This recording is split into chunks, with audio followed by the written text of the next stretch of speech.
Okay, so I'm gonna do my first video after traveling to Japan, and this is gonna be more just a reaction video to really to airports than anything else.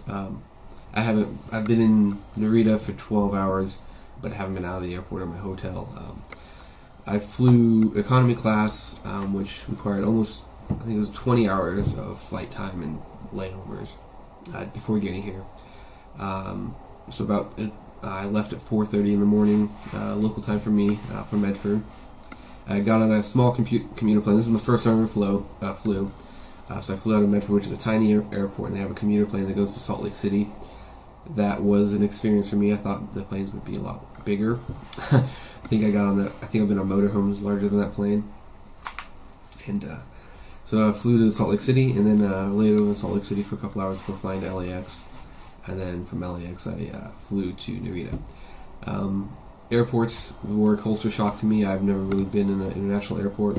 It's like the first thing I thought about was it's like a theme park that nobody wants to be at. Everything is like big and it's made for tourism, and like there's all these little short stores everywhere. I think I ran by 4 or 5 CNBC stores and Wall Street Times stores I didn't know existed in the same airports, and everything was extremely expensive and very uncomfortable.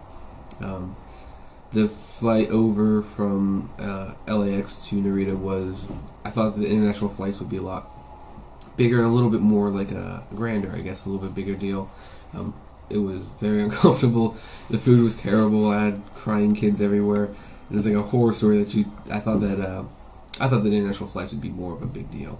But you could tell a lot of people didn't want to be on the plane, and that they were just, old hat to them, and they're just flying over. Leaving LAX, I had a little bit of not a hard time, but I got stopped by customs, who did this talk to me for about 20 minutes. They didn't quite understand why I was coming to Japan for 3 months, and I was trying to explain to them, the purpose of my trip and what I plan on doing. But it's a little hard because I don't really have too much of an idea what I plan on doing. I'm just going to try to do the next 3 months of whatever comes up. I'm going to say yes to and just go and kind of explore Japan the best I can. So that was a little scary, but once I got to Japan, I think the idea of a gap year is more common over here. I think there was a group of people in front of me who were on their gap year I talked to, and they were actually going to spend 3 months in Japan just kind of walking around. And so I think that their customs officials here are more used to that, because they didn't have any questions about my length of stay or how much money I had, anything like that. Whereas when I was leaving America, they were I had to prove to them how much I had in my bank account, how much I had in my pocket. I had my bag searched 100 times. Narita Airport was actually a more pleasant experience. I was pretty tired, and that's when the culture shock started to come in. Nothing is at least in the airport, half of it's in English. I don't speak or read Japanese. If it's written in, I believe it's Romanji, I can look it up and translate it. But if it's written in katakana or kanji, I can't. I'm going to be lost. So basically it took me about 3 hours to get to my hotel, just because I didn't know. I was afraid to ask questions. I didn't know where I was going. But actually I ran into a lady at one of the information desks who was extremely helpful, got me on the right bus and got me over here finally. And then I basically slept for 12 hours after that.